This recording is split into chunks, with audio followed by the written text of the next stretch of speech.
Neighbouring ఇల్లులో ఉన్న ఒక 14-year-old అబ్బాయి, he was found to have committed ఆ మర్డర్ని. బేసికలీ ఆయన ఏం చేశాడంటే వాళ్ళ ఇల్లు దగ్గర దగ్గర ఉంటుంది. సో వీళ్ళ టెర్రస్ నుంచి వాళ్ళ టెర్రస్ వరకు వితౌట్ ఎనీ ప్రాబ్లం వెళ్ళిపోవచ్చు, దూకి వెళ్ళిపోవచ్చు.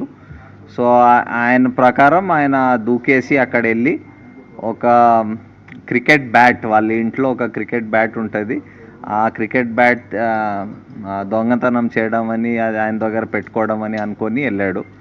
సో అది వెళ్తప్పుడు అక్కడ అది బ్యాట్ తీసుకొని బయటకు వస్తప్పుడు పాప హ్యాస్ సీన్ హిమ్. చూసినాక వెంటనే అరిచింది. అరుస్తే ఈయన భయపడి ఇమీడియట్లీ ఆమెకి అక్కడ ఇంట్లో బెడ్రూమ్లో తోసేసి అక్కడ ఆయన ఒక నైఫ్ పట్టుకు వెళ్ళాడు.